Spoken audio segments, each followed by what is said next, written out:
Hi viewers, இந்த video என்ன பார்க்க போகிறோம்னு பார்த்தா மெடிசல் கெமிஸ்ட்ரி 1ல் சிந்தேஸோட கண்டினியூஷன் தான் பார்க்க போகிறோம். இது வரைக்கும் 22 சிந்தேஸில் 17 சிந்தேஸ் பார்த்தாச்சு. அந்த 17 சிந்தேஸ் லிங்க்கும் கீழே டிஸ்கிரிப்ஷனில் கொடுக்குறேன். இது வரைக்கும் பார்க்காத யூஸ் பண்ணி பார்த்துக்கோங்க. இந்த வீடியோவில் வந்து சிந்தேஸ் நம்பர் 18 தான் பார்க்க போகிறோம். என்னென்னு பார்த்தா சிந்தேஸ் ஆஃப் கீட்டமைன் ஹைட்ரோகுளோரைடு அதான் பார்க்க போகிறோம். வாங்க இந்த வீடியோக்குள்ளே போகலாம். சிந்தேஸ் ஆஃப் கீட்டமைன் ஹைட்ரோகுளோரைடு இதுதான் ஸ்ட்ரக்சர் ஆஃப் கீட்டமைன் ஹைட்ரோகுளோரைடு. இது எப்படி நமக்கு வச்சுக்க போகிறோம் பார்த்தா சைக்ளோஹெக்சேன் அந்த ரிங்கை பேசிக்க வச்சு தான். இந்த சைக்ளோஹெக்சேன் ரிங்கில் 6th பொசிஷனில் வந்து ஒரு டபுள் பாண்ட் குரூப் இருக்குது. ஃபஸ்ட்டு பொசிஷனில் வந்து ஒரு பென்சைல் குளோரைடு அந்த குரூப் அட்டாச் ஆயிருக்கு. அது மட்டும் இல்லாமல் அமினோ மீத்தேன் அதுவும் அட்டாச் ஆயிருக்கு. இதுதான் கீட்டமைன் ஹைட்ரோகுளோரைடு அதோட ஸ்ட்ரக்சர்.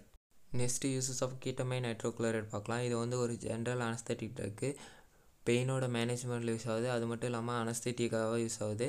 இதோட சிந்தேஸ் பார்த்தா ஸ்டார்டிங் மெட்டீரியல் என்ன எடுத்துப்போன்னு பார்த்தா ஆர்த்தோக்ளோரோபென்சோனைட்ரில் ப்ரோமோசைக்ளோபென்டேன் இது ரெண்டு தான் ஸ்டார்டிங் மெட்டீரியல் எடுத்துப்போம். என் ப்ராடக்ட் வந்து கீட்டமைன் ஹைட்ரோகுளோரைடு அதுதான் என் product. Synthase of ketamine hydrochloride பார்க்கலாம். ஃபஸ்ட்டு ஸ்டார்டிங் மெட்டீரியல் என்ன எடுத்துக்க போகிறோம்னு பார்த்தா ஆர்த்தோ பொசிஷனில் குளோரோ இது வந்து பென்சோனைட்ரில்.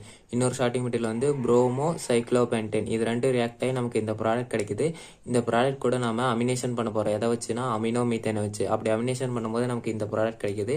இந்த ப்ராடக்ட் கூட HCl போட்டு ஹீட் பண்ணால் நமக்கு கீட்டமைன் ஹைட்ரோகுளோரைடு கிடைச்சிருது. இதுதான் சிந்தேஸ் ஆஃப் கீட்டமைன் ஹைட்ரோகுளோரைடு.